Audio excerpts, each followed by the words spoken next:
Um, we will be having an agenda, which we will get right to. And then we will also be taking a short break and going to an executive session post our agenda, post covering the items on our agenda. So we have members of the citizenry of Ashland that are joining us tonight.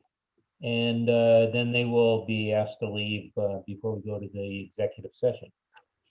So, first of all, on our agenda tonight, we have public input, but we have no folks signed up to speak about items that are not on our agenda. I believe we will have possibly one or two people speak later when we get to our goals discussion. So we'll move directly to budget process update and review, and I will turn it over to Parks Director Michael Black. Okay, thank you. So I'm going to share my screen here. Okay, so can you see my screen? Yes. Okay, great. So I'm going to talk about the budget process, give you an update really quick. I'm not going to go over the entire budget, but I am going to give you a sneak peek into kind of the bottom line of the budget and kind of go over just a couple of issues really quick. I probably, tonight's not the night to really get into the budget itself, since we will be doing that at the next meeting. But I will give you a kind of a sneak peek and talk about the process and where we are in the process. Excuse me. I am going to bring up the organizational chart, which we didn't have a chance to talk about, and then I'll go into the goals update discussion. These are two different, or are they three different agenda items? Yep. Okay. If you're okay, Commissioner Gardner, I'll just go through all of them. And if we only have comments on the goals, that's the last one anyways. So, sure. Okay. Sounds good. Okay. So if you recall, just kind of as an update, this is the current biennium, and over here we have revenues, and below we have expenses. The first year of the biennium and the second year of the biennium, we reduced revenue, reduced quite a bit. So did expenses because of COVID, but we were still able to end the year without going over, which isn't really an option, but we were able to end the year with $144,000.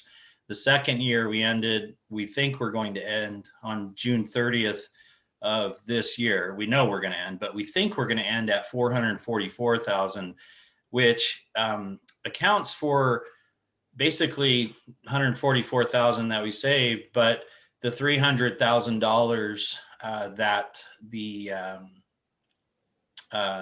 plus $300,000 that the city has not taken away that they said they were going to. And as a reminder, the city had stated when COVID started that they were going to reduce our general fund contribution by $300,000 from what was planned. They did not do that. To our knowledge, they aren't going to do that. If that doesn't happen, we will have $444,000 in the second year and $144,000 in the first year, for a total of $588,000 that we will be able to move forward. And I also talked last time about how that is going to build our ending fund balance, which is a requirement of the city that the ending fund balance be at $1.5 million based on the size of our budget, which luckily we actually do meet at the end of this biennium. But hold on to that thought, because I've got more information for you in just a few minutes that will be contrary to that. So one of the big changes in the budget in this coming biennium is essential service fees. Essential service fees are going up a lot. I think you're aware of that. Melanie Purcell from the city's finance department, she's the finance director, came and talked to you at our work session or study session for goal setting. And they're going up around $500,000 per year. We're basically getting the same service as we go forward. What the city is stating and what Melanie stated to you was this is more of a right sizing, where we weren't paying. This is what the city is telling us. we weren't technically paying for all the services we were receiving in previous years. And now the new charges are indicative of the actual services that we receive. Either way you look at it, it's a big increase on our expenses. Our FTE counts are going down. I'll talk about that in the org chart, but we are down to the 35, 36 level FTE. We were up closer to 42 when I started here in 2016. And as you can see, we've dipped down and come back up, but we're going to be around the 35 level is about where we're going to be in the next few years. There might be a little bit of a, yeah, that's true. So we dipped down in 2020 because of the COVID, and we are going to bring back just a couple of employees that I'll talk about in the org chart to get us back up to that 35 level. So just as a preview for the budget going forward, these two columns here are first the biennium that we're in now and what the budget is for the total biennium. And second column would be the budget that we are looking at proposing to you next week, which is total for the next 2 years. As you can see, the budget actually is going up $1 million. But the reality of that is that the central service fee, we're going up $1,046, but the central service fee alone is an increase of $1,077. There are other increases as well, including utilities, insurance, and many other things that we'll talk about next week. But this is basically in order to stay at the level that we are now and to increase a couple of employees, we are increasing $1 million, and most of that is a result of the central service fees. Over here, you can see in the individual divisions where the changes are. In admin, the big change is that the central service fee is coming in. Again, that's $1 million that's increasing in the admin division. In open space, trails, and forestry, we're increasing there based on work that needs to be done for mitigating wildfires and a lot of the work that we're planning on doing or hoping to be able to get accomplished in the next few years. Down here, one of the big changes, down 24% to 76% of the previous biennium is the nature center, and that would be because of a reduction in staffing there. In the blue, I've outlined basically the divisions that are either staying about the same or reducing, which is every one except for admin, trails, and senior services. Senior services is increasing only because we had to add some extra money to their division for some needed improvements. And there are a couple of things that we did have to make changes on in the senior services division that we will get into detail on in next week's budget. But the total that we're increasing is about 6.9%, rounded up to 7%. So we're 7% higher in the coming biennium than we were in the current biennium. As again, that's a result of central service fees increasing. Now, as I told you, the ending fund balance is there's something contrary to what the city's policy is, which is to maintain $1.5 million in our ending fund balance. If we do that, then we have to reduce $1 million from our budget. So when we go forward, I'm giving you a preview here. We will be proposing, in order to make ends meet, that we do dip into the ending fund balance and actually reduce that fund by $1.3 million in order to support the budget that we're proposing, which is the budget that will get us to a point where we can bring things back after COVID. We can actually take care of the facilities that we have and the parks that we have and be able to do most of the services that we were doing prior to COVID. So I can answer some questions now, but not really prepared to get into a lot of detail here. If there are burning questions that you have that you want to make sure get answered, at the next presentation. I'd be happy to take those down to make sure that we get those answered for you. But this was basically just a preview. I do have a couple of bits of information on timeline, but I can answer some questions now if you'd like. Commissioner Lewis? I have a question. Okay, Lewis first and then Lon. Yeah, after our last meeting with the finance director, I'm assuming everybody's central services fees, all the other departments are also having the same impact? All of the general fund departments are having the same issue where what the deal was previously is that the enterprise funds were paying a larger portion of central service fees, and now it's getting split up according to city more appropriately between the public work or planning, police, fire, and parks. Commissioner Lon? Yeah, operations. I'm assuming that includes the staff for the park division. Is that correct? That's correct. Yeah. So that's the.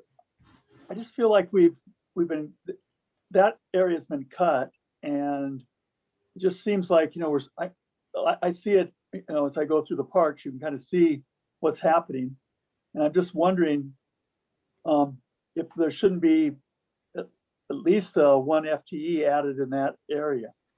That is where we're planning to add an FTE. So as I get into the org chart, I can kind of show you where we're planning to bring a couple of people back and to make a couple of changes. But you're right, Commissioner Lawn, that's as the director, I feel like, and as I pointed out in goal setting, parks and the outdoor facilities that we have are the areas that have not changed as a result of COVID, except for an increase in use. They haven't gone down in use, in other words. They've gone up, and the demand is even higher than it ever has been. So that's an area where we definitely need to make sure that we have the staffing and the resources in order to continue to maintain the properties that we have. The budget that we're putting forward, I'm confident that we will be able to manage the open spaces and parks that we have. But you'll see how we're proposing to do that. And it's a pretty creative budget as far as revenue goes. Nothing so creative that we're hoping for magic or anything, but you'll see when we get to that next week what all the sources are. Commissioner Eldridge? I have no experience in this, so it's a pretty potentially naive question, but how dependent are we on central services? Is this a absolute no choice? This is what we need to operate? Well, it's a good question, and as of right now, I do believe that the city. Well, we could get that question answered. That's a question that, if you want to pose it from the Parks Commission, I can actually take that back and get an answer for that. And as I understand it, the question would be, how tied are we to the city's central services? Could we provide those services ourselves if we could do them cheaper? Is that the question? Yeah, that's what I'm pondering. Okay, if that's something that I can try to get some information on for the next meeting, but it also we may need to go beyond next meeting to get an answer to that question. I could ask, I can definitely ask legal what their opinion is on it, and I can give you some information at the next meeting. So is that central service, is it based on employees or is it based on budget, or what? How would they determine in advance what we would owe them for services? Well, it's based on a number of different factors, and in some cases it's based on employees.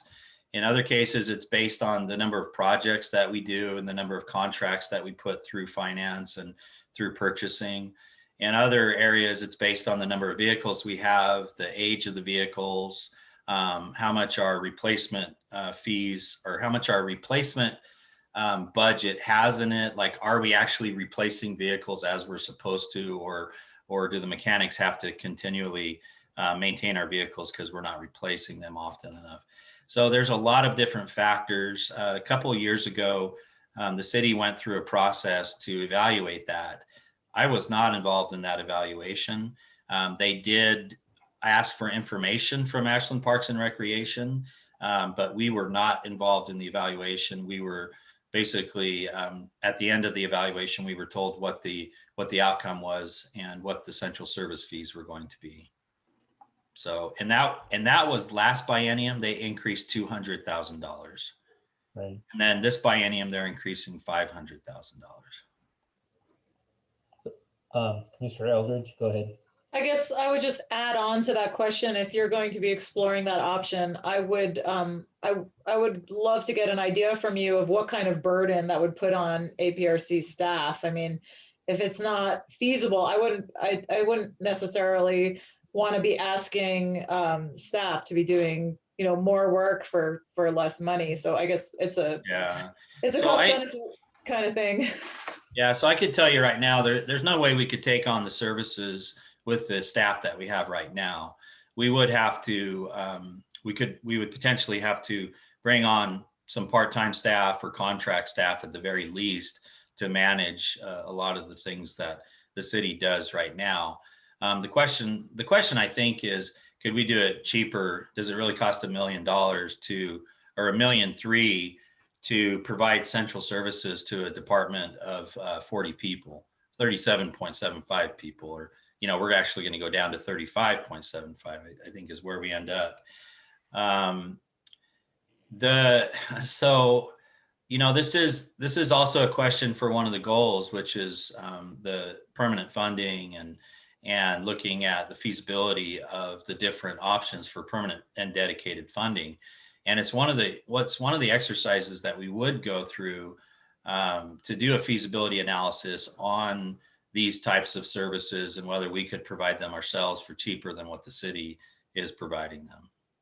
So, but I will try to get an answer on the basic question of, does the city decide whether or not we have to use their services, or is that something that we have, that the commissioners have control and management over? To some extent, I think it's yes, but to others, I think it's no. So we'll find out what the actual answer is, you know, and I'll try to get some information for you at the next meeting. So are we going to get something along the lines of an invoice for what we're paying for in terms of a detailed list of the different things we're getting? No. No. And it doesn't adjust, like if we, like when we cut 6 positions, I mean, we didn't save money on central service costs, did we? No. Yeah. Commissioner Watt, you had a question?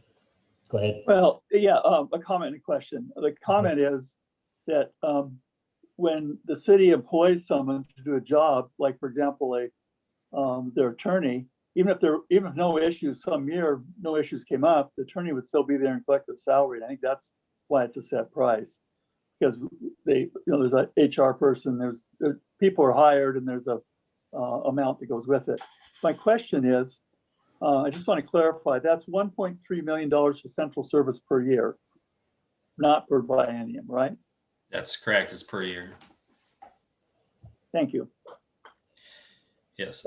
And The one- increase per biennium is a little over $1 million. The total is $2.6 million for the biennium.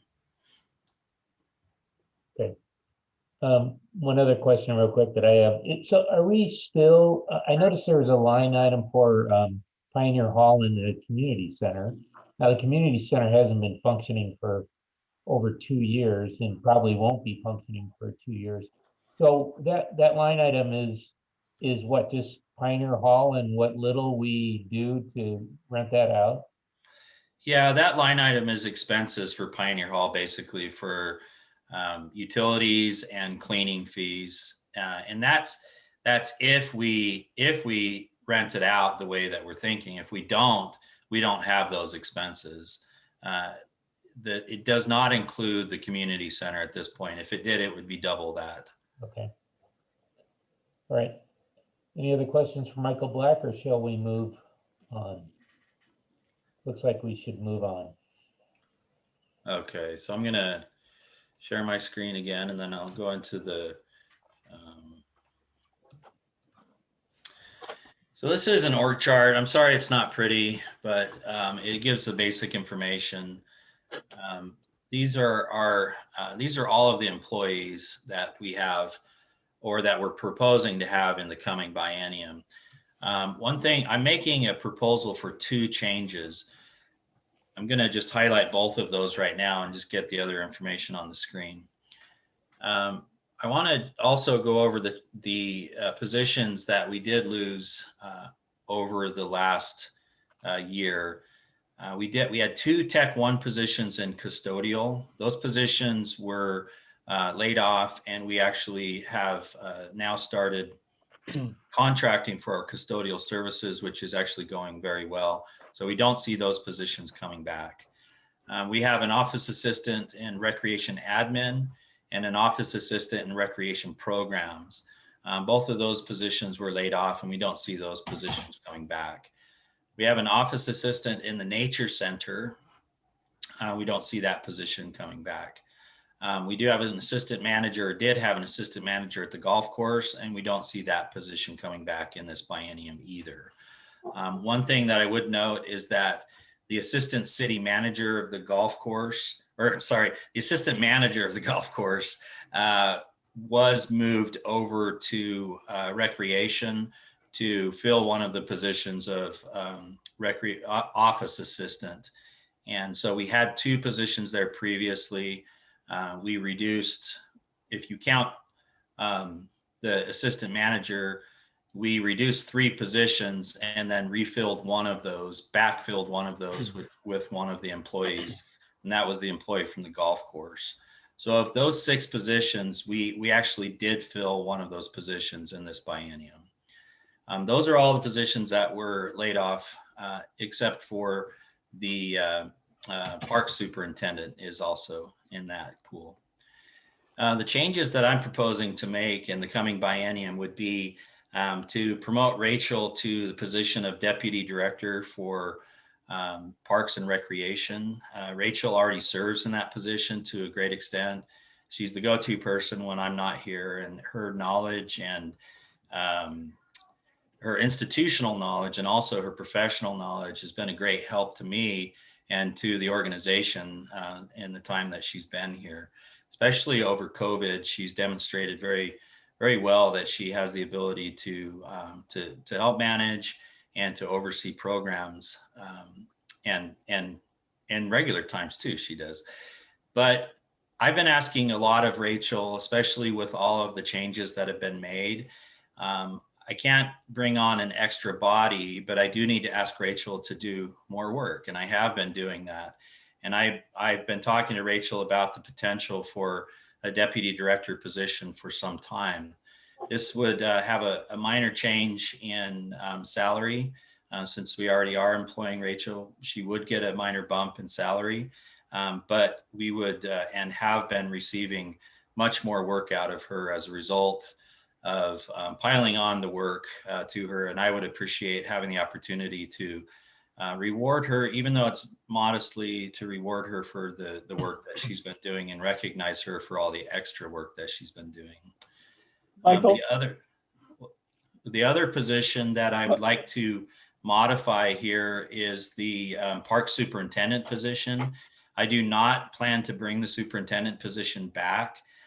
That's something that I have taken on to some extent, and I've also shared the burden with a couple of other employees, including Sean in my office, who's doing a lot of the business management work. With Sean's help, I'm able to manage the superintendent duties, but also with the help of 3 supervisors. And those supervisors are Jason Minica, Bill Miller, and Wes Casale, who has been working in the position of a supervisor, although he is technically a Tech 2 within the parks rank and organization. I would like to make the change, and I'm actually proposing this in the budget, to make the change to change the superintendent position from superintendent to a supervisor position and have Wes Casali fill that position since he already is operating in that position. This doesn't prevent a future superintendent from being part of Ashland Parks and Recreation. A superintendent could be back at some point when the budget allows for it. I do believe that the organizational structure of having 3 supervisors under a superintendent makes as much sense as it does to make, or it makes as much sense as it does with having 3 superintendents under the acting 3 supervisors under the acting superintendent, which is myself right now. So this does not eliminate the opportunity in the future of bringing back a park superintendent, which I do think would be something that I will propose at a point where we have the revenue to cover that. In I addition, think Commissioner Want had a question for you, Michael. okay, Do you still have that, Rick? Yes. wanna go Just ahead? to clarify, going back to the change in promotion for Rachel Dials. She would become deputy director, but would continue her role as recreation superintendent, correct? that is correct. I'm sorry I didn't make that clearer. She would continue to do all of her current duties and take on other duties related to deputy director. And then my other question is, you talked about 3 supervisors, and it looks like you have 2 of them, but you need to hire a 3rd one, the irrigation lead, is that correct? No, the irrigation supervisor is Bill Minica or Bill Miller, and he is already on board. William Miller. So it's The irrigation lead. That's a technician 2 position. It is vacant. I am planning on keeping that position open at this point with the option in July of filling it with a Tech 2 or backfilling it with a Tech 1 position. That's one of 2 positions that would become actually 3 positions that would be filled as a result of the changes that we're making. This position is open right now. This position is currently being filled. It's something that we have looked at just recently and interviewed for. And this position here is the position that Wes Casali would leave vacant if he were to move up to the park supervisor position. So just to trying to follow up, who supervises the irrigation lead, the Park Tech 2 under that, the Boulevard lead, and the Boulevard Tech 1? I have them separated out because I am looking at all options right now about who supervises them. So it would either be, we have several options, 2 options here. Irrigation would be supervised by Bill and boulevards would be supervised by Wes, or we could mix it up one of either that way or mix it up the other way, the opposite, or we could potentially do something different, but keep the bodies the same. But I want to leave it open for organization underneath the supervisors to maximize efficiencies. So I thought you said there was 3 supervisors. It sounds like there'll only be 2. No, there's 3. So there's the outer space park supervisor, Jason Minica. Okay, thank you. Got it. I neglected to mention one change. I apologize for that. It doesn't mean anything. I just neglected it. But Sean Sullivan is, like I said, is operating as the business manager for APRC, and that's a title that I'm proposing to put on him in the coming biennium. He would be paid partly out of parks and partly out of admin. Admin is actually in the parks budget anyways, but Sean has been doing a lot of work, and without him, I don't think I could take on the responsibilities of the superintendent and the director. But with him, we are able to function without a superintendent, which has made all the difference. So that's the other change that I did. Neglect to mention, with all of these changes, we still have 6 positions that are vacant. And we also, or sorry, 4 positions. I apologize. 4 positions that are Actually, Tara, could you help me out here? Is it 6 positions or is it 4 positions? It's 4. Okay, it's 4. So there's 4 positions that remain vacant. This results in, still with the changes that I'm promoting here and proposing, it still results in a decrease in expenditures for personnel across the board. How much of a decrease? Tara, do you have that number?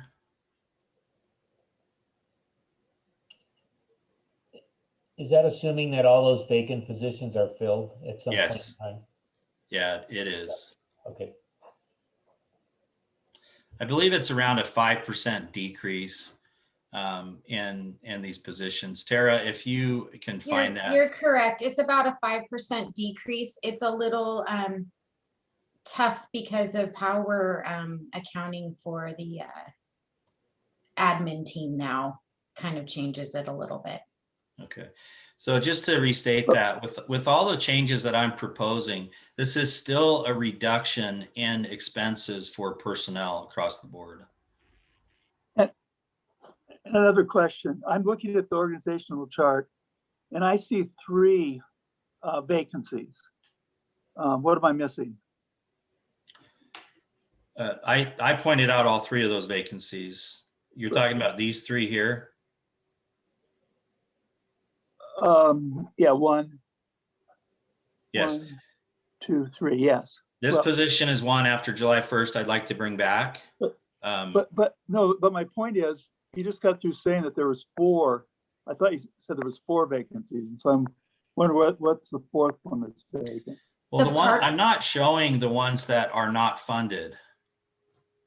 So for instance, over So- here under recreation, nature center, if I showed all the positions that were not funded, there would be an office assistant here with a 0 next to it. So that 4 number was the number of positions that have been eliminated? That have been unfunded, which is different from eliminating them. They've been unfunded, which means in the future, if funds allow, we could potentially bring those back, but they're not funded in the budget, so they don't count as FTEs. Okay, thank you. So the budget that we're building for the personnel portion is based on this. Again, it's a reduction in the full-time employees. I am also planning to increase temp employees where we can. We are trying to increase temp employees. We're proposing to increase temp employees in parks, in open space, at the golf course, at the nature center, and wherever we possibly can. The reason why is because if we do end up in a position where we are yo-yoing and potentially end up in another pandemic or other kind of emergency where it requires us to make quick changes, it's much easier and quicker to make changes to temporary part-time employees as opposed to laying off full-time employees. On the other hand, if revenues come in higher, or we're looking at the opportunity for more work to be done based on revenues, then it's easier to bring on temp employees, especially when we're not 100% sure that revenue sources are going to remain consistent over the next few years. So we are putting some of our eggs in the basket of temp employees to help us accomplish some of the work within Parks and Recreation, as opposed to bringing on full-time employees with the future that's somewhat uncertain. And then the other thing is it is a bit cheaper per hour worked for a temp employee as compared to a full-time employee. our picture squares are covering the senior services. Is there just two FTEs in that square? There's 3, actually, 2.75. I'm not proposing any changes in senior services at this point. Okay, And then I guess I do need to throw out I mean, I guess it should be obvious and implied, but this is based on the budget that I'm proposing. If the budget that I'm proposing doesn't go through for any reason, we would need to make other changes to this. So they're, as it's planned right now, this is representative of the FTE count that we're planning on for the coming biennium.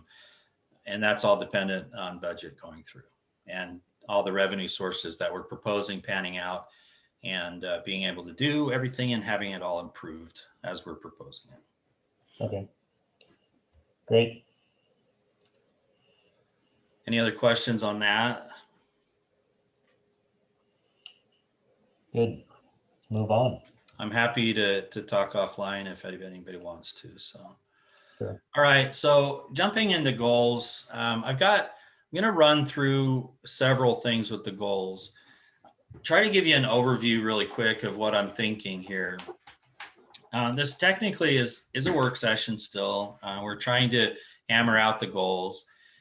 And the first thing I'm going to do is go over the 2019-21 goals again. I went over these in the last meeting, but I'm going to go over them, and I've highlighted the ones that you aren't going to see proposed as ongoing or carry forward goals. I'll go over those really quick, and I'd be happy to answer questions about them. But I'd like to focus more on the ones that aren't moving forward, as opposed to going through every single goal that's on the carry forward list. And those are all the goals that aren't highlighted, because we will be going through those in the proposed 21 to 23 goals. After that, I'd like to talk about the different categories that I think all of the goals fit into, and then go through the proposed goals in those categories. And then I have a proposed plan to move from this stage to developing the goals to a point where the commissioners can vote on them and prioritize all of the goals. So if we can go to that, I'd be happy to go through this, answer questions along the way. Commissioner Gardner, it's up to you when we do public comment, but I'll just take the lead from you and let me know when you want to do it. Yeah, well, why don't we, if you're going to go through these, the last biennium goals, why don't you go there, and then we'll see about public input. Okay. So to start off with, like I said, I've highlighted the goals that I haven't proposed for carry forward goals, and I want to give you reasons why on all of those. Number 3, which is implement and attain easements or an easement and purchase agreements on Ashland Pond property. The reason why we're not moving forward with that is I believe that we're at a stalemate with that, and there's really nowhere to go with it. We have explored many different options, and one option has come to light, and we've actually implemented it to get around the private properties on that road entering into Ashland Pond. It's not that I don't think we should potentially have an objective under maybe the open space plan or the trails plan to acquire these easements if it's ever possible, but I'm not sure it needs to be a goal any longer. And that's just my reasoning on that. And commissioners, feel free to add it to the list if you want to, but those are my reasons for not moving it forward as a goal. Could I make a comment? Go ahead. You know, I've pushed for this for years, and I get why, since we're not likely to be able to do anything, why there's no reason to have it as a continuing goal. But in a sense, I agree with Director Black in that the update trails and open space comp plan and continue to purchase land according to the plans. I actually have a little bit of a suggested update for that, but it's still, it would be incorporated, because it would be really a mistake, in my opinion, not to buy we only need one easement. And so I think it'd be a real mistake not to do that if the opportunity came up in the future. But I do believe that it does fit under another goal. So I'm in support of removal. Carry on. All right, so number 7 is work with volunteers to explore costs and locations for a pump track and mountain bike skills park. It's not that I'm not proposing this to move forward, it's just covered in another goal. If you look at the carry forward goal I have for East Main Park, I've included this in that goal for the carry forward. So, so we're not neglecting this going forward, it's just, it's covered elsewhere. Number 8, explore suitable locations and build pickleball facilities. A pickleball facility within Ashland Parks and Recreation System, and that talks about Oak Knoll Golf Course. We went through and we did all of the planning for the Oak Knoll Golf Course pickleball improvements. Unfortunately, we lost the funding, the funding disappeared that we were going to use to fund this. We still have the plans and we could potentially use those in the future, but I think that it's misleading to propose a goal that, at least it's misleading for me to propose a goal that I don't think we're actually going to be able to do in the next couple of years, or I propose at least that we don't work on this for the next couple of years. One of the things that we did when we lost the funding for pickleball, for the dedicated pickleball courts, was we compromised, at least I saw it as a compromise, and we dedicated one of the tennis courts at Lithia Park to become dedicated pickleball courts. So to some extent, this goal has been accomplished where we have built a dedicated pickleball facility within Ashland. It's not the one at Oak Knoll Golf Course, and maybe that would be an option someday. And we've already spent money on engineering and everything. I hope that it doesn't go to waste, but I don't think that this should be proposed as a goal going forward. Alternatively, maybe it's not a goal, but if the pickleball community could raise the funds to potentially accomplish a project like this, seeing as how we've already done the planning for it, they could come and ask the parks commissioners if they would consider going forward with the project, seeing as how they have the funds to actually build it. That would be a different situation. But I don't think it should be a goal going forward to build the pickleball facilities. May I make a comment again? Go ahead. Well, this is another example where there is another, if we included the goal that I proposed, we would be keeping it on our plate in the sense of gathering data and then using that data to drive future decision. And I think that's a prudent approach to find out with data what we need before we go further, because we've met the goal of 8, not 8 dedicated, but certainly 8 pickleball courts at Lithia Park. And I think it would be important to see how that works out before we commit further money. So again, I think that we have a goal that keeps pickleball potentially moving forward, but moving forward after we've gathered data to see what we need. Okay. The next one is number 13, which is explore the need for and feasibility of centralized recreation center. And I think this is a great goal. I think that it's something that we could actually add as an item to look at with the comprehensive master plan, but a standalone goal, I didn't recommend it going forward because I didn't see it as feasible in the coming biennium. But it doesn't have to be lost track of. It could be incorporated into another goal or an objective for another goal to evaluate or explore the need through the whole system-wide master plan effort. Number 16, build Mace Property Trail. This one is a little bit of a contradiction because I do want to work on this in the coming year. And I actually am going to propose some money in the budget to do some work on this if it's possible. But it's already it's already begun. Work has begun on it, and it would just be finishing it. And I would tend to recommend that we lean more towards adopting goals such as continue to develop and follow master plans, and then have the master plans list the projects that should be accomplished, as opposed to having every project, like paving a trail at the Mace property, be a goal. Otherwise, there are a lot of projects that we do that that don't show up in the goals, and are those not prioritized if we don't do them? I think it's good enough that there are master plans that have been adopted that recommend that these projects be accomplished. So those are the reasons why I didn't include those going forward. As I've stated, you know, if you disagree, you can add those to the list and we can move forward with them. But Commissioner Gardner?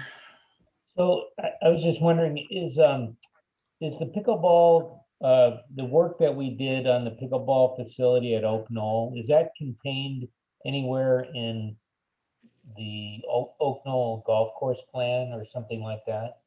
I mean, No, I don't think that we have a master plan for the golf course per se.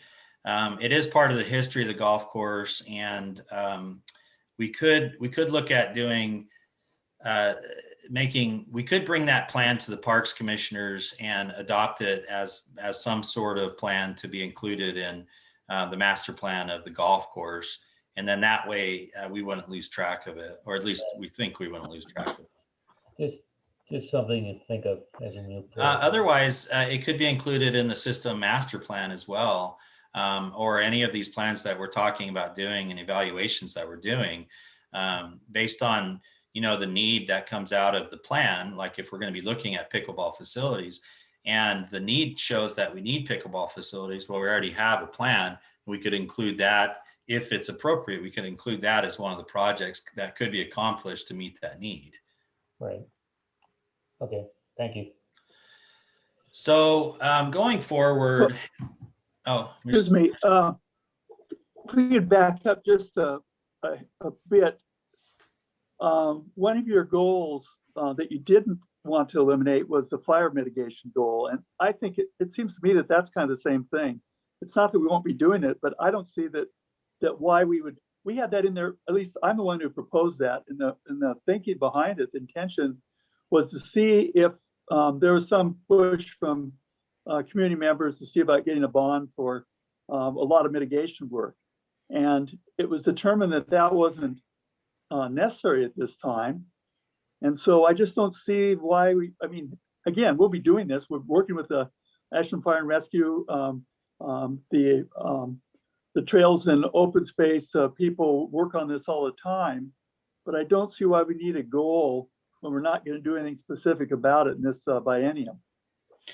well, I do think I changed the goal actually. So it doesn't say explore, it says mitigate fire vulnerability. And I think it's wise, I would advise anyways, to have some mention of this in the coming goals, just because of, you know, the sensitivity to the issues, and to express that the commission is dedicated to this. I have added money to the open space budget, or proposed to add money to the open space budget, so they can afford to hire more, not consultants, workers to come in and crews to come in and help mitigate more of the fire vulnerability. But I don't disagree with you, Commissioner Lund. This could be an objective with a number of objectives under a larger goal that has to do with the natural environment and maintenance of open spaces. Commissioner Bell? It seems there's something that maybe I misunderstand about this process, but it seems like if you have something that you want to do and you have the money to do it, then it becomes a job and it's not really a goal anymore. So like the fire mitigation, for example, I think it's highly important and a high priority. But I mean, if we have the staff, we have the money, and we're going to be doing it anyway, then it doesn't seem like it's a goal. It's just our job. And it seems that we should be, I mean, making the public aware that we are doing it, but it doesn't somehow seem to me to be quite the same as, like, for example, the pool, where we have this goal, but we don't have the money. That's a different category altogether. Yeah, well, you're absolutely right. I mean, it's really an objective, not a goal. It's a job. The goal that is here that Commissioner Lont proposed, which is explore the fire vulnerability and explore a bond for fire suppression, that's not necessarily a job, that's a potential goal. But the taking care of the fire vulnerability that already exists, you're right, that is an objective. And it could be under a different goal.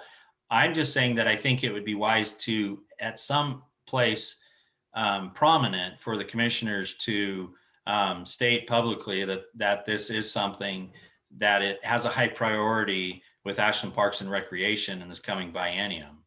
And there are actually funds being dedicated to address it. So, so as we go forward, I changed some of these goal categories, and in your worksheet that I sent to you, I tried to list the goal categories that I thought they fell into. And as I was going through and preparing this presentation tonight, I kind of modified some of those and consolidated them, and I'd probably consolidate them even more. And that's kind of how this process goes, is you keep consolidating down until you have a manageable number of goals and with objectives. But these are all of the goal categories that we have right now, which are permanent dedicated funding, which is a very specific category. You could say that falls under comprehensive planning, but again, it's a visual thing. And I think it should be in its own category because it's a supremely important issue. And I'd hate for it to get lost under another category. Comprehensive planning, we have a lot of goals that fall into that. And these are all the goals where we're looking at creating plans that will eventually lead to system development. Like, for instance, the pool, we might be moving to system development with building a pool at some point, but we had to go through the planning for that to begin with. And so a lot of these projects will move from planning to system development and major maintenance as they go along. Parks operations could probably be lumped into system development and major maintenance. That's one of those ones that could be consolidated even more.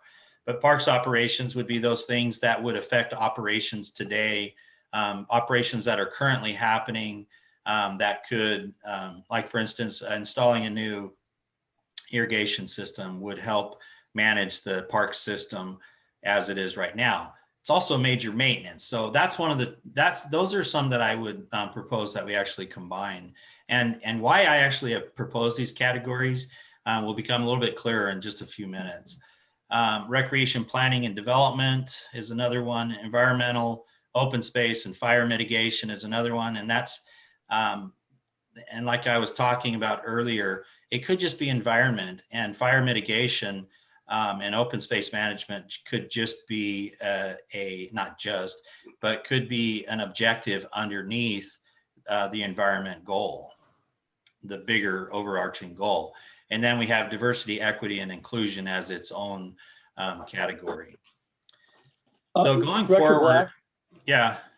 Where does sustainability and carbon footprint reduction and those kind of goals, where do they fit?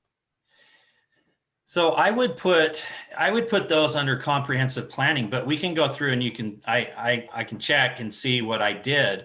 But I think I had put those under comprehensive planning or under environment. But either way you look at it, they are planning goals where we are planning to do something in the future or evaluating our system for potential development down the road or changes to the way that we do things. Thank you. So what I would propose is that I go through each one of these. I can kind of tell you what's behind the dollar figure, what the likelihood of funding is for this, and then talk to you a little bit more about the category that it's in. This is also a time for the commissioners to talk and give information if you want. This isn't necessarily, well, let me jump forward. No, I'm not gonna be able to do that. At the end of this, I'm gonna propose a process where we split all of the goals into different categories and we form work groups with the commissioners, with all of the commissioners being involved in handling different categories, working with staff members to write new goals that encompass all of the things that the commissioners have put out there to put up as the actual goal for the commissioners to approve and to prioritize. So Commissioner Gardner. I might, we might just want to take a short deviation here and maybe take the public input before we go through the goals. Does that sound reasonable to you? Oh yeah, absolutely. I'm Um, good. So Sean, if we have, I think you said we had one participant to speak to us tonight. Possibly this would be the time to do that. Okay, we have Rebecca Kay and we have Christina Lefevre. And so I will bring Rebecca Kay into the meeting first. Okay, and if each individual could speak for 5 minutes, that would be great.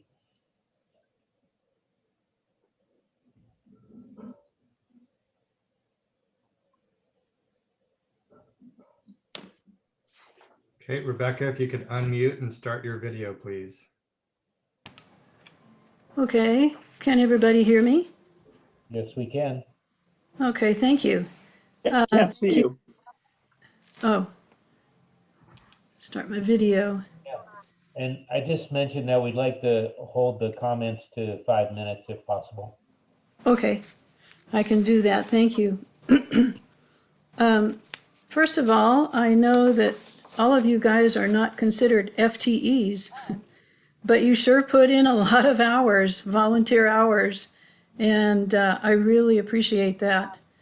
Seems like you basically are unpaid full-time employees, if you will. I prepared, for the record, I'm Rebecca Kay, 2350 Ranch Road in Ashland. I prepared a statement that I would just like to read from, and because I've got several points within it. So if that's okay, I'll just read through this statement. It's regarding the pool, of course. As a representative of Southern Oregon Aquatic Community, or SOAC, I would like to state that we are very, very glad that all the commissioners and Director Black are in favor of rebuilding the Daniel Meyer Pool and are strongly on board with the conviction that Ashland definitely needs a multi-functional, multi-generational pool for all of the Ashland citizens and beyond. Where the waters get a little bit muddy, so to speak, pun intended, is around cost and around possibly insisting that the new pool be 100% eco-friendly with today's highest standards of reducing greenhouse gases. I acknowledge that the pool ad hoc committee made the recommendation that, and all of you are embracing it, that the highest technology be utilized as far as reducing greenhouse gases with heating the water and cleansing the water. But my fear now is that the project will be put off indefinitely due to cost and due to pressure to strictly adhere to the recommendations that the heating of the water and the purifying systems must absolutely be 100% eco-friendly. It's noted that the city's Climate Policy Commission has the authority to recommend the city's climate and energy action plan and to monitor and make recommendations on the implementation of that for the community as well as for city operations. And I understand that ordinances are aimed at reducing greenhouse gases in all new city projects, as well as ordinance to retrofit and make modifications to existing city buildings, city vehicles, and city equipment. But these ordinances are not yet clearly defined or implemented regarding a new pool. So the Daniel Meyer Pool might be the very first major project to try and meet these as yet not clearly defined and not implemented future ordinances. So my request to Director Black and you commissioners is when you take a look at the plans for the Daniel Meyer Pool, that you consider all of that with this in mind. And there's several bullet points here I want to make. Number one is that the existing pool, we all know, is on its last legs, but the need within the community is so great that we hope that you will keep to what's already mentioned in your goal about keeping the Daniel Meyer Pool operational until the construction can begin on the new pool. And the citizens of Ashland have brought this issue, the need for a new pool, forward for many years already, way prior to all this focus on reducing greenhouse gases. The need for a new pool has been known in the community for probably 7 or 8 years. And it's only been within the last 2 years that it's been officially identified and studied by APRC with the help of the ad hoc committee and the work that's gone forward from that.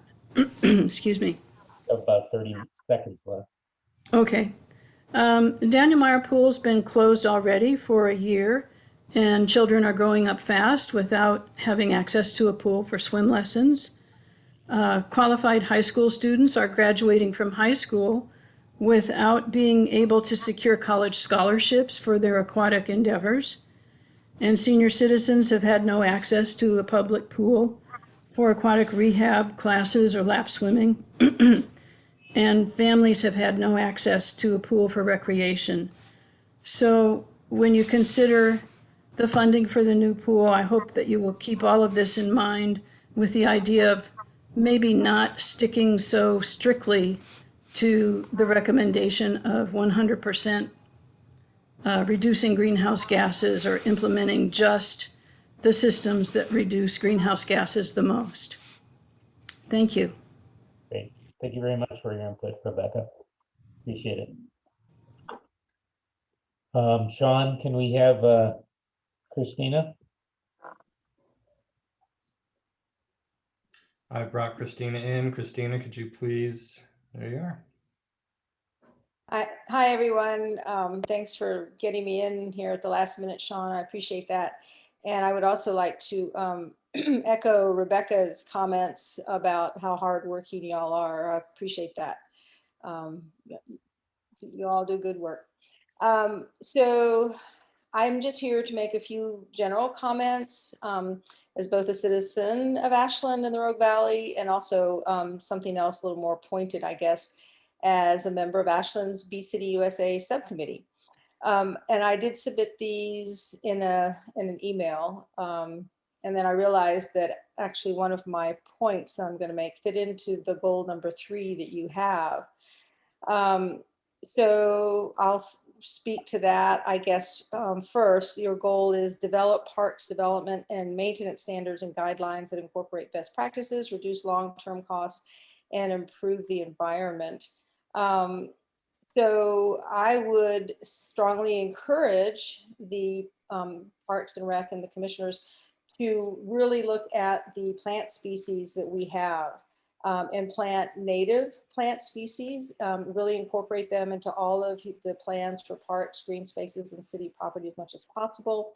Planting more trees will help cool our in-town climate, increase shade, sequester carbon, and if we go with native plants especially, then we're going to be using less water, a lot of times less maintenance. And the native plants are much better for our pollinators, which as a member of Bee City USA, I'm very concerned about, and also provide places for birds. I would definitely suggest adding native shrubs to the mix to support those same outcomes. And then look at the lawn areas that we have. And I'm not proposing that they be eradicated by any means, but perhaps there are places that we can look at and we shrink the size of the lawn and then incorporate aesthetically pleasing, appropriately placed, not fire causing islands, areas, borders, whatever, of the aforementioned native trees and shrubs. And we do, as a city, have a list of native trees and shrubs that we can certainly draw from. And then also, I would really like to just put in my personal support and encourage us to look at funding to make sure that our wonderful programs that we have do continue. Our North Mountain Park Nature Center, as you know, is a jewel for our valley, and we definitely need to keep that place functioning. They provide so much great information, resources, educational opportunities, both inside and outside. And so I'm just wondering if there's other funding sources that we can look at to fund some of these great educational and community programs. And then likewise, we have the Volunteer in Parks program. We have the Adopt a Parks program. I have worked in, as a community member and also as a Bee City USA person to support both of those programs, although I wish I could do more. So those are pretty much the comments that I had. We'd be happy to provide more information. I hope this was helpful to your goal 3 specifically. And then I guess just the last point is we would like to say thank you to Commissioner Eldridge for joining our Bee City USA committee team. Those are my comments. Thank you so much. Great. Thank you very much, Christina. Appreciate it. Sure. Thank you all again. All right. Okay, I believe that concludes our public input, and I will turn the meeting back over to Director Black. Okay, so again, I'm going to go through each one of the goals or the categories of goals, not each individual one that was proposed, and then we'll have a chance to talk about those. And then at the end, I've got a proposal for how I think we can split up into work groups and to work these into workable goals and then bring those back for adoption. So, all right, let me bring up my screen. Okay, so the first one is the permanent funding source. And I'm not going to read all the language on each one of these. I think everybody has a copy of the worksheet. And this one was proposed by Commissioner Lant, Bell, Gardner, and staff. And this is basically centered around finding a permanent funding source for Ashland Parks and Recreation, and is a reaction to the current issues that we're facing, where we have had basically what we thought was a dedicated funding source over the years, and that has changed over the last couple of years, not in our favor. So what I'm proposing here is that this would take staff time and a consultant to look into. I think there's a number of different things that we'd have to look into. One of the things that could be looked into is a district, and whether or not a district would be even feasible for Ashland Parks and Recreation. That would take staff time, volunteers, and consultant, actually. And I put down $50,000 here. I'm not exactly sure what a budget for this would be, so I am kind of estimating here, but those fees could partly be budgeted in professional services. And we actually do have part of this budgeted in the proposed budget that's coming forward, not all of it. This would be under the category of funding. Any comments on this? Why not just put the whole, the estimated amount in the budget? Well, the budget is it's a balancing act. And I think depending on how everything gets prioritized, I would love to consider this. I would hope that this is a very high priority.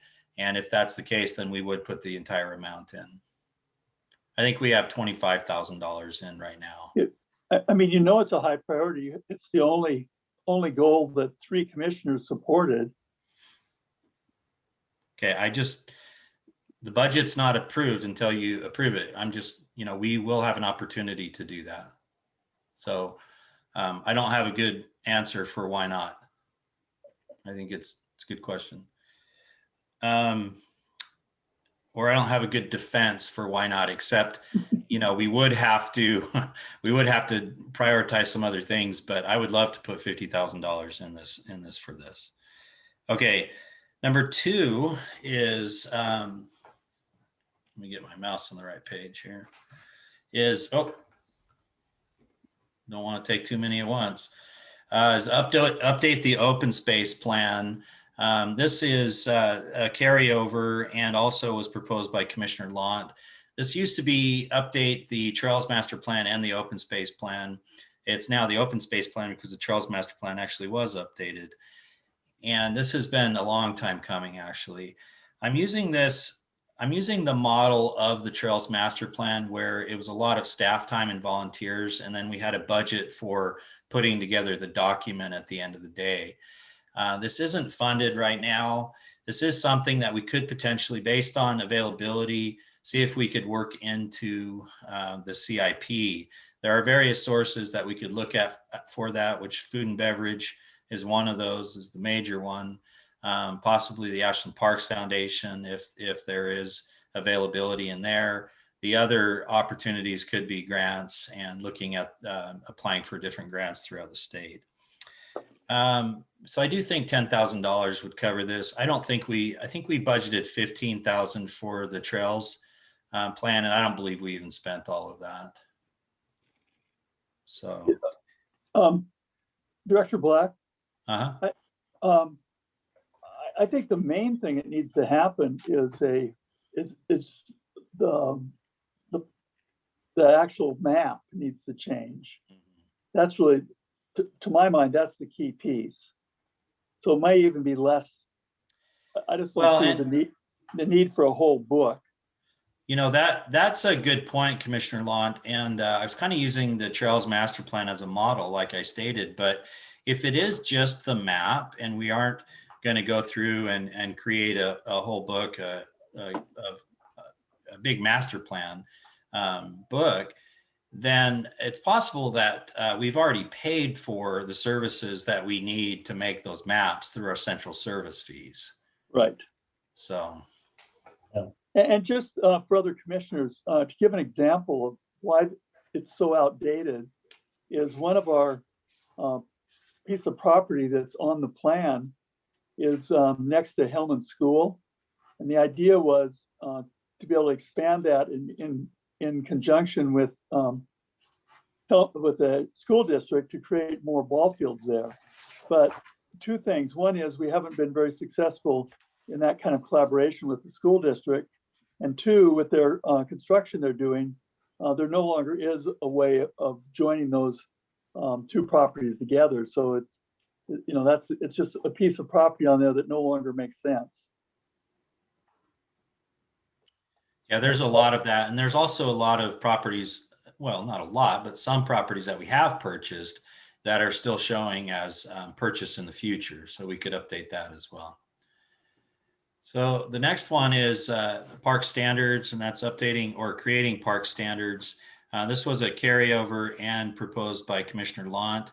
It falls into the parks operations area because I do believe that it affects parks operations immediately. It could also be considered planning, but there's a gray area in all of these things. I don't believe that there necessarily needs to be a budget for this, that it would just be staff time. And I know one volunteer who would be willing to work on this as much as we had time to work with him on it. That's Commissioner Lant. So not to volunteer you, but I know you've already volunteered to help out with this. So the next one is the East Main Park. This was proposed by several commissioners. This one has 4 as well. This is a carryover. It was from Eldridge, Lant, and Bell. And this deals with designing and building the East Main Park. The East Main Park has a $950,000 budget that's already dedicated. Those sources come from the YMCA sale, which is $480,000. And that sale was to, the money from that sale was to go to replace the YMCA park, which was lost in that area. We sold some property to the city for $120,000 in the same area, which was slated to be a park as well. So this would go to replace that property as well. And then we have $91,000 that came from the sale of the remainder of the property next to YMCA to the Housing Authority of Jackson County. That's $691,000 plus the $258,900 that was in the plan for East Main Park that the commissioners had dedicated in the current biennium. So that's $950,000, and that is for development of the East Main Park, and that also includes Skills Park and Pump Track. And that goes into development, system development. To clarify, I thought the skills park was going to be additional. That required a funding source. Well, What yes, the happened? design, I apologize. The design of the skills park is included in this because we did have a budget previously for, I think, $25,000 that was rolled into this for the skills park. It is still understood that the skills park and the pump track would be grant funded or be funded through in-kind donations and volunteers. So is this, again, is this a goal or a job? I think this is a goal. Well, I mean, if we have the money for it, it's a job, isn't it? Well, it's the goal says you can, the goal, I think the goal makes it really clear that the money that we do have needs to go to pay for this, to accomplish this, because it's a priority. If it isn't in the goals, is it not going to happen? Well, I think that's a debated thing, you know. You go through the process of creating goals to give me guidance of how to run Ashland Parks and Recreation for 2 years and how to budget for it. So yeah, I think it needs to be in the goals so that it's very clear to me what your priorities are and where I know to dedicate resources to accomplish things. So yeah, it's a goal. And I would just add that, you know, in the past biennium, it was a goal because it was just an idea. We didn't have the funds. We didn't even have, at the beginning, we just barely had the property. So this is a continuation of that goal to get the park built out. And really until we start to build it out, it's still in the goal phase from my perspective anyway. The goal is to actually spend the money on building the park that we've dedicated to spending on it. Yeah, but it also helps when there's a goal, when people say, well, why are you wasting your time on that? Or because, you know, people may not agree that we are dedicating time to this when something else may be a priority in their eyes. And by going through and having a process where the commissioners will prioritize these goals, it gives me guidance. It helps me to be able to defend the way that we are prioritizing the work that we do within Ashland Parks and Recreation. So without it, we might jump around a little bit more than we already do. And you know that we already do, where we have to put out, sorry, bad term, but where we have to jump around and take care of the hot issues. This helps us, brings us back to what the priorities are and gives us something to report on every other week in our biweekly report as well. Okay. Director Black, Mm-hmm. one of the ways to kind of address that would be to, since both are included here, would just be to change the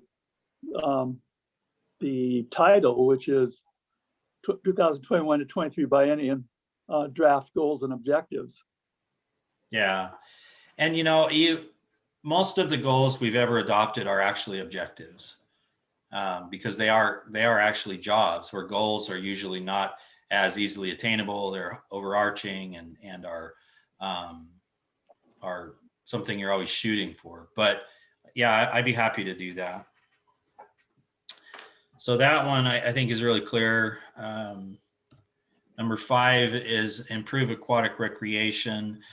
This one was a carryover. Lant, Gardner, and Bell had put this forward as well. And the goals range from replace Daniel Meyer Pool to build a non-fossil fuel option for Daniel Meyer Pool.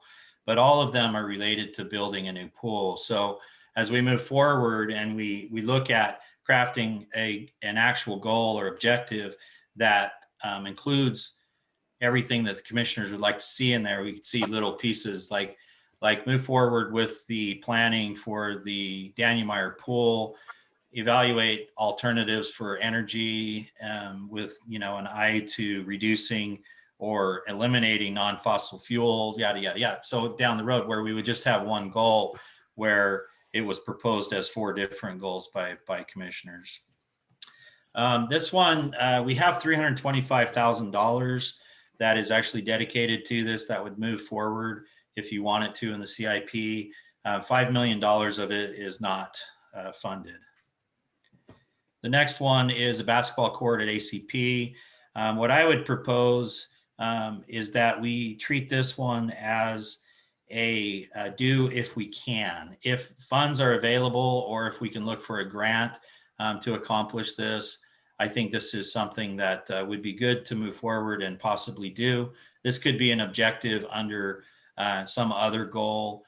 I don't know that it necessarily needs to be its own goal, but it needs to be clear that this is something that you want me to do at some level. So it's either a goal or an objective, or you adopt it through the CIP, and which is also stating priorities. Okay, number 7 is mitigate fire vulnerability.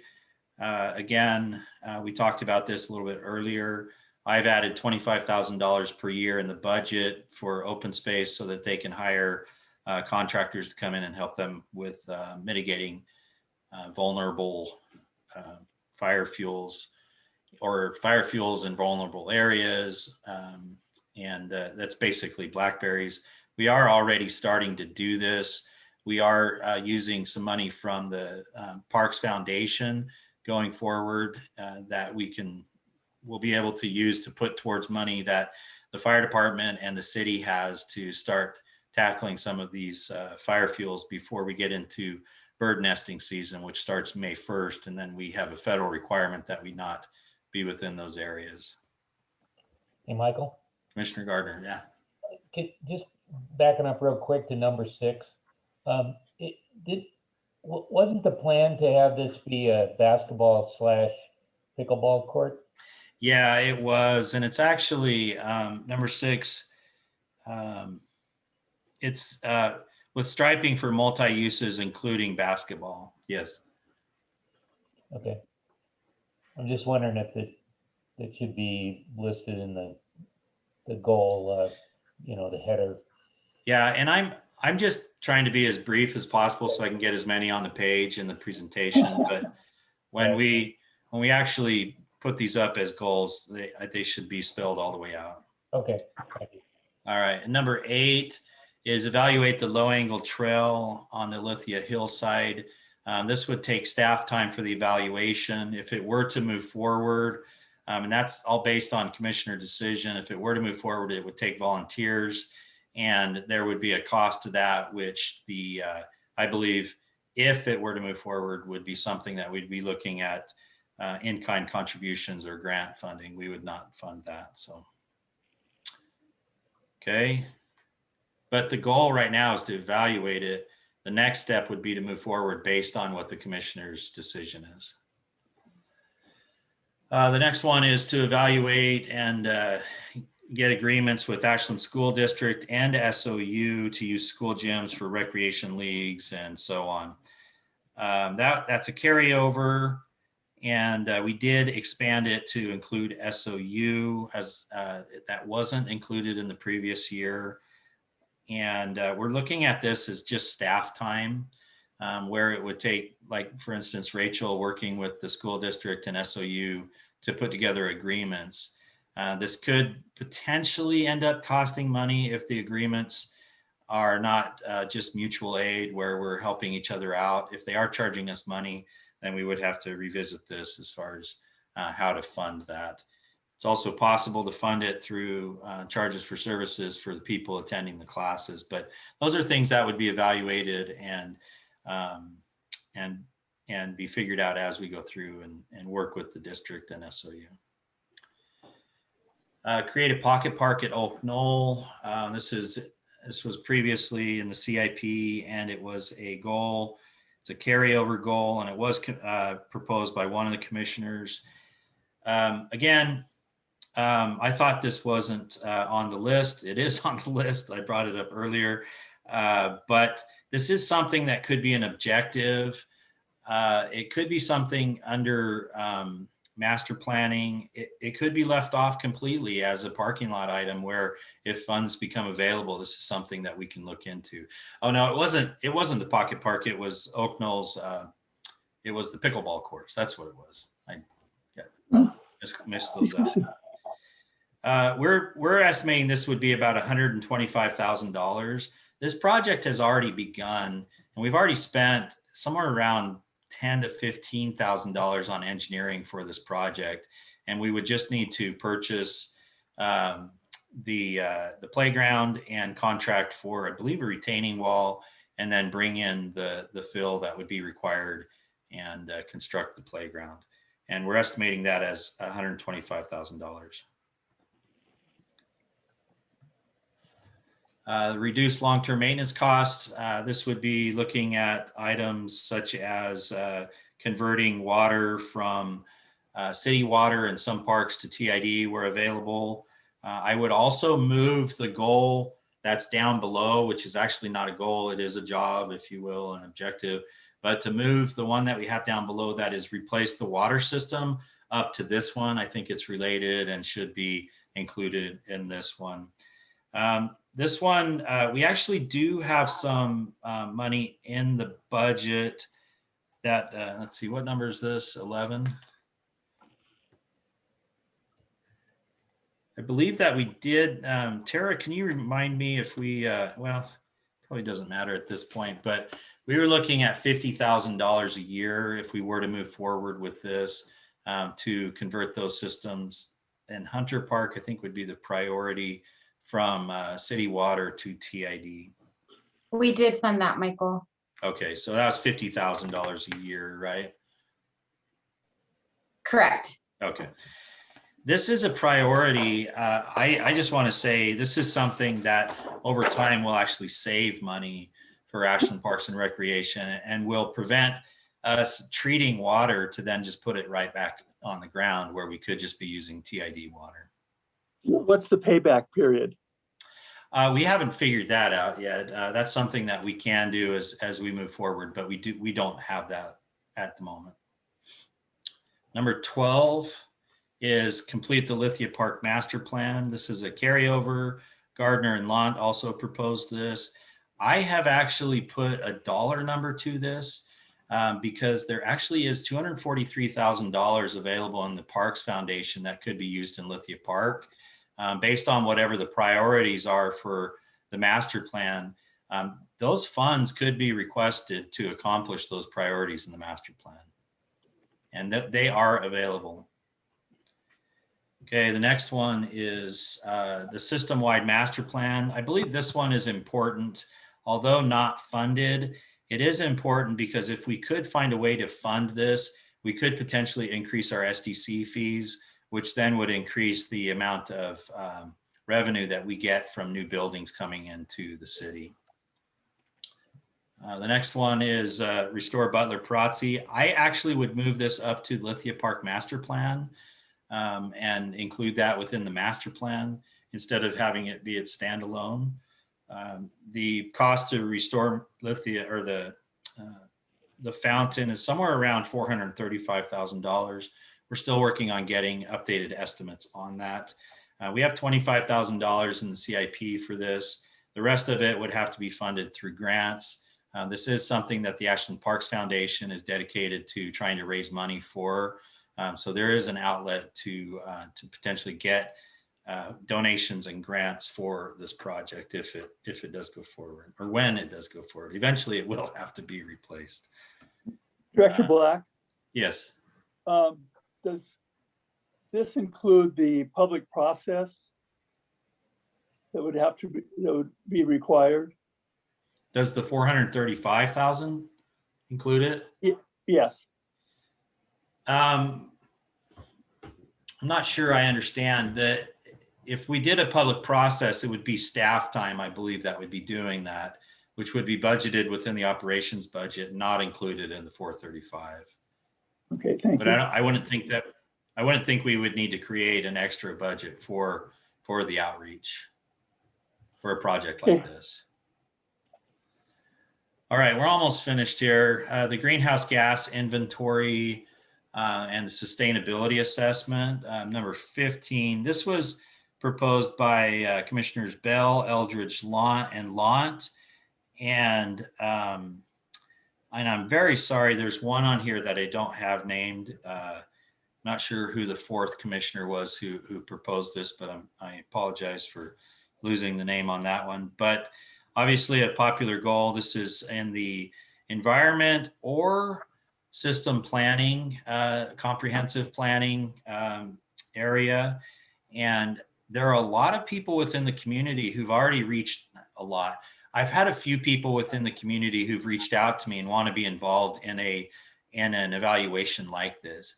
I do believe there are volunteers within the community who would help out with this, but I also believe that we would need to have a little bit of money in there for a consultant for some of the tasks that could be potentially beyond volunteers or staff's ability to accomplish.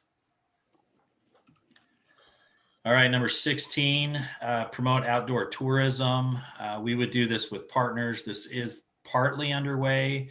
I believe well, I know that the chamber had launched into something like this, but I don't recall if they've even met in the last 6 months about this, but we could try to resurrect that with the chamber, and this would be under recreation planning and development. The last few here are review and update APRC policies. This would be staff time only. I would actually group this one, this one is a little bit tougher as far as establishing a priority for it, because if we do go through and we do an evaluation, especially on a district level, the going through and redoing all of our policies when our future is kind of unknown at this point. I'm not saying that we're destined to become a district, but I would hate to have our staff go through and do a lot of work on this when potentially all of it could change soon anyways. Number 18 is the Japanese garden renovation, just completing that. This is one of those ones where it's like, most likely we're not going to stop doing it. Does it really need to be a goal? It's already in progress. The commissioners already voted on it. You've already expressed your desire to accomplish this by approving the plan. Does it really have to be an actual goal? It's already, it's on rails, tracks at this point. It's on its way. Hey, buddy. Number 19, hey. So number 19 is evaluate property maintenance and MOUs. This would be staff time. This is an important one because this is similar to what the city just did with the central service fees. We need to do this with our fees to the city and to the school district and other people we provide services for. Number 20 is the irrigation system, which again, I would move up to the other goal that had to do with reducing long-term maintenance costs. The irrigation system would make irrigating much more efficient. We'd lose a lot less water. There'd be better understanding of lossage and of water and all of those types of things. And then improved diversity, equity, and inclusion. This one it's in its own category. We believe that this would be staff time, but we also believe that it would be important to bring in a consultant from outside to help advise us on this. It's hard to really stand aside and get a full view of ourselves from the outside. Bringing in a consultant to do that would be very important in a situation like this. And the last one, which is collaborate with Ashland Soccer Club. And I would actually expand this one to say, collaborate with Ashland sports clubs, including the soccer club and any others that we can think of for whatever purpose it was to maximize available soccer field space. I think we could probably include Little League in this and several others as well. So those are all of the goals that were proposed or objectives. They all fit into Commissioner Lott. I don't see the goal, gather data on usage of APRC tennis and pickleball courts over the next 9 months. Let the data drive allocation of existing courts and determine the need for additional courts. Yeah, so that one is the system-wide master plan. I put that under there because I would put a lot more stuff under the system-wide master plan. But what you're really proposing there is gathering data, which is part of planning. It's not an actual project that you're proposing, so I would put it under there. But And isn't as it- we go, isn't it- Isn't Go it ahead. it's just analogous to the soccer? I mean, it seems like it could be lumped in with that. I mean, it's Yes. the same thing. So we have all these different things where we're trying to gather information. But I think that this one, because there's so much, we've received so much input about this, I think it should happen in the next 9 months. So we're ready for the next biennium to know whether what we need to do, or maybe even before that, if it's just a matter of switching up courts.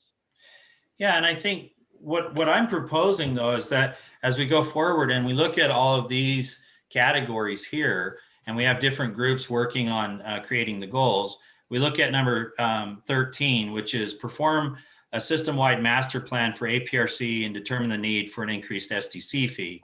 It also includes perform a vehicle and equipment audit to ensure we have proper sized fleet. It also includes gather data on tennis and pickleball court usage. It also could include evaluating soccer field use and collaborating. And so there's several things. And as we go forward, and what I'm going to propose is that we actually split these up into these categories and say, for instance, the first group we call the planning group, and we work on the goals that are labeled dedicated funding and comprehensive planning. And as a group, as a work group with 2 commissioners, and this one would probably be myself, we would take all of the goals that were presented to us that relate to these areas right here and try to come back with 1 or 2 or 3 or 4 goals that represent everything that the commissioners were trying to get across, with accompanying objectives if that's necessary. So if the goal was to perform a system-wide master plan, the objectives would be to determine if an SDC fee should be increased, determine if our vehicle, do a vehicle audit and determine if we have a proper sized fleet, determine if, evaluate and determine whether we have the right size of pickle and tennis ball courts, and and so on and so forth.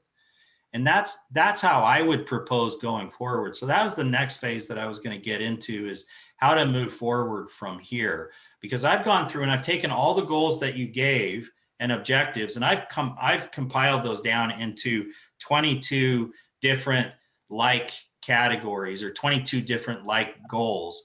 And we could even combine that down further into 7, 8, 9, 10, 11, maybe 12 goals altogether, with all of the accompanying objectives, and make sure that we hit every single thing that the commissioners had proposed without having to have everything that was proposed be its own individual goal. Commissioner Lott? I think that's great. I do think that there's one other piece that's needed, which is some of these need to happen sooner than others. And so, for example, Commissioner Bill really wants to move forward on his evaluation, and I think that if we have a timeline for some of these, that really makes it clear. So that's why for a couple of the ones that I proposed, like for the pickleball data collecting, tennis and pickleball collecting, I said collect for 9 months. Well, then after 9 months, then you know where you're at. And like the Lithia Park master plan, I think we need to, we've obviously got slowed down by the pandemic, by the fire. It's been really tough to move forward, but we need to finish that review so we can get that in front of the commissioners get it approved. And so I said 3 months, and maybe that's not realistic. Staff might think, hey, it's going to take 5, whatever. But I think for some of these things, the way we can be assured that they happen is if we put a time to them.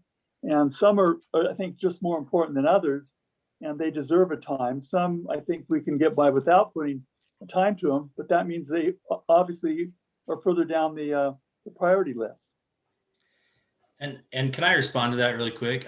I agree with all of that. I just think that we need to actually get to the point where we have actual goals, and then we can assign the priorities, and the priorities could be based on funding, timing, availability of other resources like staff time and those types of things. Even the objectives that are attached to the goals could be organized and prioritization based on timing, funding, all those types of things. Commissioner Bell? Director Black, so when you say that we're going to use the process of working groups to work on these goals, do you mean that we're going to be finished with that process by our next meeting, or do you mean that that's months and months into the future? No, I don't think you need to be finished by next meeting, but finished by next month for sure. There's another option. You could just have me go back and write up all the goals the way that I see it. But when I do that, I always come back and we end up wordsmithing them anyways. So I just figured it would be better to get the commissioners involved on the ground level, have you work with us to wordsmith the goals to a point where you agree with them, and then bring them back and then present them to the commissioners for adoption and prioritization. And we would help guide this through. So we would have, for instance, let me go back to the screen here. So what I would propose is that we go forward. But hopefully within the next month or so, we'd have that done. We would, yes. I think we could be done with this by the April meeting, and we should. And that's still in plenty of time before the budget is actually adopted and everything. So, but right now we already have kind of a good idea of certain things for some funding. So for instance, the first two, permanent dedicated funding and comprehensive planning. And we would put those in, let's just say the first category is planning. Two commissioners and myself would work together, and we'd take everything under those two category headings, and we would pull all those goals together and we'd look at them comprehensively and say, how many goals do we actually have here? And how many objectives do we actually have here? Do we have 2 goals, 6 goals, and 3 objectives each, or 6 goals and no objectives? And then after we decided how many goals we had versus objectives and categorized those, then we could go through an exercise of evaluating some of the things that we did very preliminarily for you already, which are what are the resources that are required? Is it just staff time? Do we have to rely on volunteers? Do we need consultants? If so, do we need budget? How much budget do we think we need? What are the resources? Where would we possibly get the money from? Some of these are really easy. We already have money dedicated to those. Some of these are going to be a little bit more inventive, where potentially we could come back and propose, well, we would like to do this goal. I think it's very important, but it's going to cost $150,000. And we propose that the commissioners prioritize this above all other goals and make sure this is funded from food and beverage. Alternatively, you could say, we really think this needs to be done, but it's not as important as the other goals. If time and resources allow, we think that funding for this should be $150,000 should be from food and beverage, but that's after these other things are done. So we can go through and do that process. The other categories that I have, and I think we could split this up into 4 categories. I'm sorry. We split this up into 4 categories. The first one would be the planning one. The second one would be operations, maintenance, and development. The third, recreation. And the fourth, diversity, equity, and inclusion. I would ask some of my senior staff to help commissioners with these, so I'm not doing all of them. I haven't talked to my senior staff yet, but I'm sure they'd be super excited to do this. And we would set up work groups, and we would work with you to accomplish all of the things that I just talked about. And we would start with gathering all the goals, and we would prepare these for you, all the proposed goals, and then we would just start with evaluating those and seeing what we have. And then we would go from there. And we may meet once, we may meet twice, but I don't think we would meet much more than that. And staff would take on some of the workload to actually write up the goals. The commissioners could also, if you're inclined to, you could volunteer to write up the goals and share those, some of the goals, and share those with staff and work back and forth in collaboration, trying to get to a point where we have workable goals that can be presented to the Parks Commission as a whole. So how do you feel about a process like that? I think it's a valid process to get number one, buy-in from the commissioners, and as you said, you know, if we left it to you and then it comes back and it elongates the process because we're going to take the information that you've distilled and probably distill it further. So just a heads up, Michael and I kind of discussed this afternoon. I think it's I think it's a valid approach, and I would hope that we can hear from the other commissioners, or that we would embrace this process and move forward. Go ahead, Commissioner Lunt, and then Commissioner Bell. Did you come up with a way of dividing the workload? Yes, I would propose that. I mean, it would be interesting to see what people would like to do, but I would propose that we create 3 different groups. One of them will have to take a couple of items, but I think it'll be pretty even. The planning group would be 1 to 2 commissioners. Each group would be 1 to 2 commissioners. And what I would propose is that Mike Gardner and myself maybe work together on one of these, that Commissioner Lunt and Commissioner Bell work together, and Commissioner Lewis and Commissioner Eldridge work together.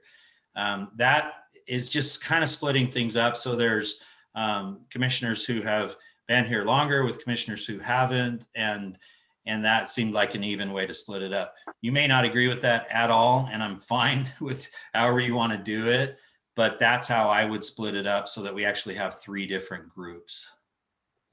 You may think of another way to do it.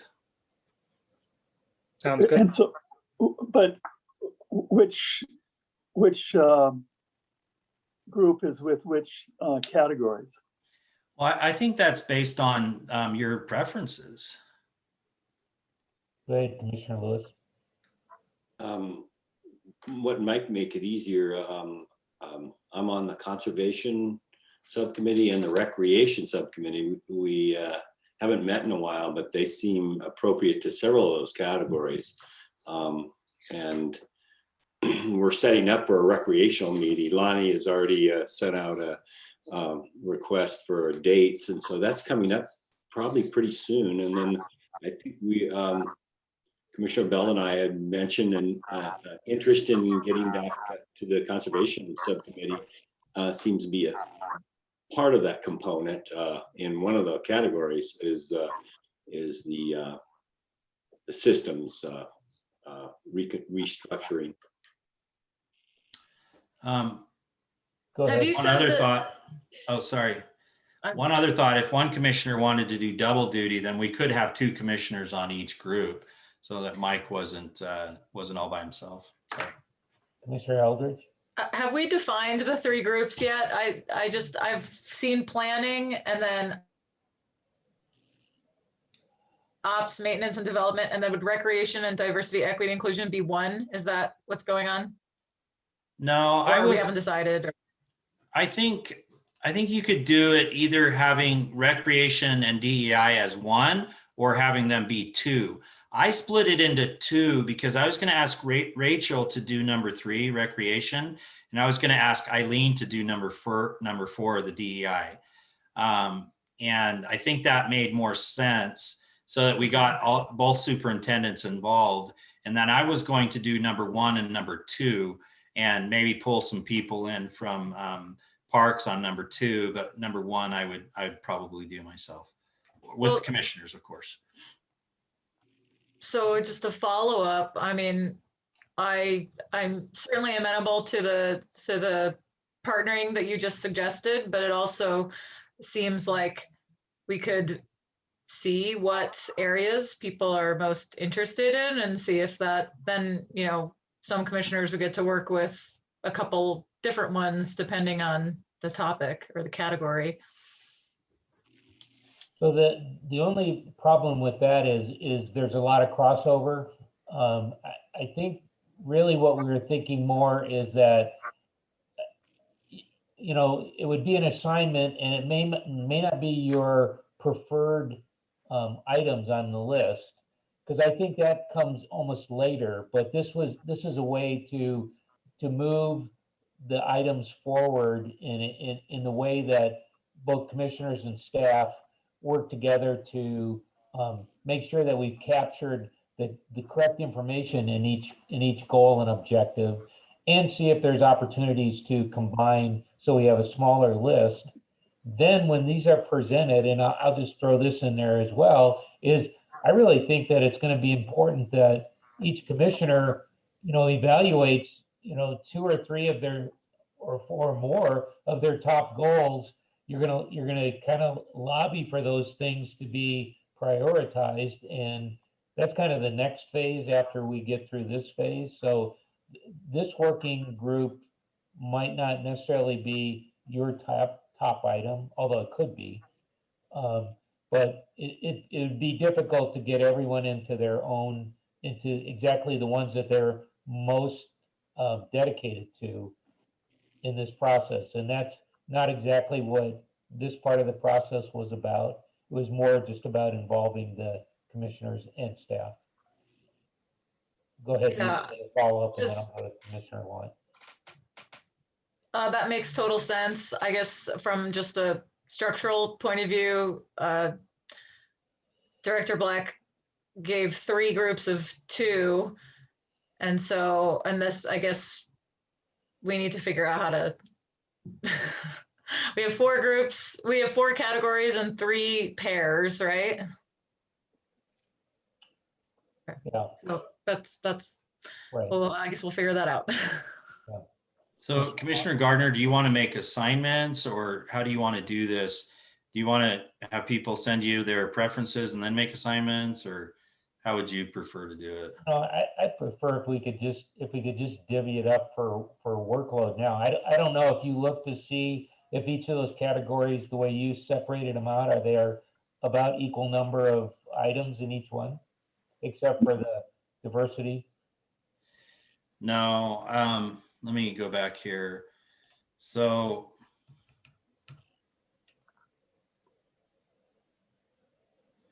the one that has the most, I think, is the planning and then second would be operations and system development. So those 2 are about even. Recreation and planning would come in second, and then third would be the DEI with just 1 item, but recreation has a few. So the first 2, 1 and 2, would be the heaviest burden, but still manageable. I don't think it's a big deal.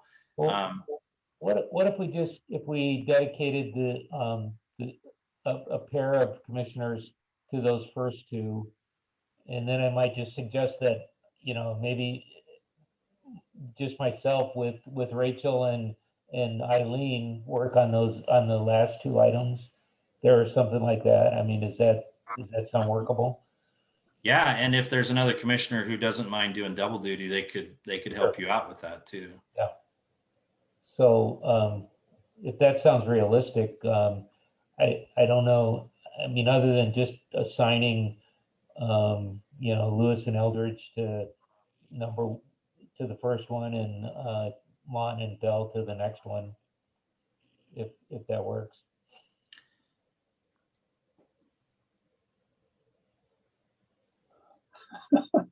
It works for me. I would also, yeah, that works for me as well. I'm also, I could, depending on my schedule, I'd like to be available to help out with 3 and 4. Okay. Well, we can move forward with that then as well. Yeah, I could be available to work on 3 and 4 also, but it's not critical, but if it was needed. Sure. Well, if someone was taking notes, or maybe you could put could you share your screen again, Michael, with that list? Yeah.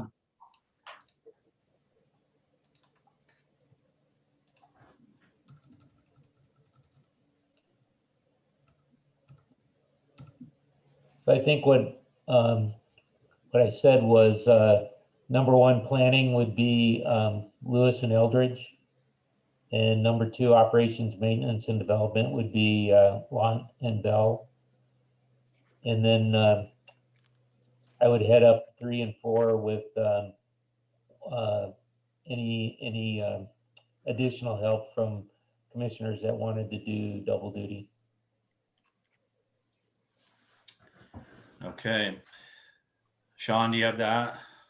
Or I don't know if Dorinda's on, but I got it. okay, thank you. Okay, so moving forward, what I will do is I'll just do a little bit of housekeeping to make sure all of the categories on the worksheet match up with the category definitions, because I've consolidated a little bit here and there. And then by the end of this week or by Monday at the latest, we'll be sending out emails trying to, with the information of all the goals that are in each category for you to start looking at, and then we will start trying to set up meetings to get this moving forward.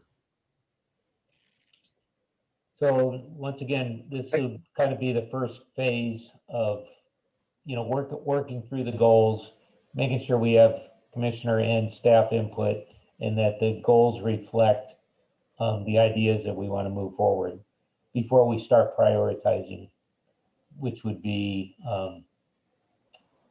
sometime by April, correct? Maybe by the work session in April, we'd be able to start drafting prioritization. Yeah. So, the first week in April. Commissioner Watt? So this process will need to end before we finalize our budget, correct? It'll need to end before the budget process is over. I don't see any reason why we can't move ahead with the overall budget starting next week, but the budget won't be finalized until June or late May at the earliest. So, Well, my point is that there's some items that aren't funded. They could just as easily be funded out of our the general fund as from food and beverage. In fact, some of them more logically out of operations. And if we haven't decided whether they're a priority yet, then all of a sudden we decide they're a priority, but it's too late to add them to the budget. That seems problematic. well, what we can do is the ones that I've noted as potentially coming out of professional services, we can, Tara and I can work on a scenario where we may not earmark them for certain projects yet, but we make it possible so that there is enough money for the potential professional projects that could be coming up. For CIP, it's a little bit different. You'll be able to see next week what's going on with CIP, and then CIP can also be amended right up to and even during the biennium. So, Commissioner Watt? When I added up the goals and where it said food and beverage money, I came up with a little over $1 million. But my question is, I don't know how much money we have in the next biennium, because a lot of our money's already been committed. So how much money are you projecting for the next biennium will be in food and beverage? well, we're still working on that, but it's much more complicated than me just saying this is how much. We're going to have a rollover amount, but that rollover amount has some obligations to it already. And then we are planning to bring in somewhere around $600,000 a year in food and beverage each year for the next 2. But we're also going to propose that we bring in a larger chunk than usual from food and beverage into operations. So we will be able to tell you what potentially is going to be available for food and beverage projects based on our projections. But there's always options. You don't have to not adopt a goal because the funding's not there right now. And you can also include it in the CIP, even though the funding is not settled yet either. You have to put it down as a potential grant or some other type of funding source. So it doesn't, so what I'm saying is we'll be able to work it all out.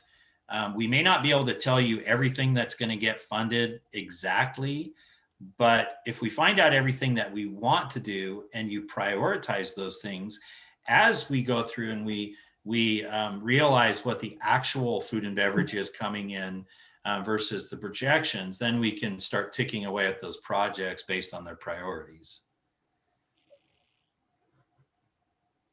We'll have our work cut out for us for the next month or two. Commissioner Lewis? Is there a chance you could rearrange the draft goals into the categories that you were suggesting? I know you have them on this, but they're separated out. I mean, I guess I could do that, but No, I'll send it to you. yeah. And so each and you category wanna see- has the specific goals in it. Okay, great. Yeah, I'll separate them out by categories and I'll send them to everybody so that you can see all the categories. And that way, if you disagree that something is one category and should be in another, then you can let us know. But yeah, I'll organize them by category. Great. Any other questions? Go ahead, Commissioner Watt. And when you do that, will you use this abbreviated or use the full goal? Full goals. Yeah, the abbreviated was just for the presentation. I promise not to abbreviate goals. Right. So basically, staff will organize the work project so that we'll be able to move forward probably by next week. Yeah. In our smaller groups. Yeah, and the more time you spend looking at this, the more you say, oh, maybe that could be over here and that could be over there. So if you do see something and you're like, well, this makes more sense than the way Michael proposed it, please let me know, because also the more you look at something, the more blind you get to certain things too, you know. So I'd appreciate any help in pointing out obvious things like that. Commissioner Watt, go ahead. Well, okay, so if I see goals that are in our group's category that I don't like, I'll say they should be somewhere else. If there's goals elsewhere that I want, then I'll say they should be in my category. Recreation. Well, I reserve the right to defend my categorization too. I may be like, oh, that was a mess up and just change it, but I may also defend it. So. Okay, any other questions on that process? If there are no more questions, I think we can move forward to our executive session. Is that correct, Michael, or did you have anything else to add? I don't have anything else. Okay, so right here, we're gonna take a short break to allow Sean to make sure that everyone that came in to the meeting, and once again, we appreciate everyone that viewed our meeting as it went along. Now we'll be taking a short break, and then we'll be going into executive session with just the commission and staff. And I have 8:04, so how about if we just come back at 8:10 and we can finish up. We'll take a short break.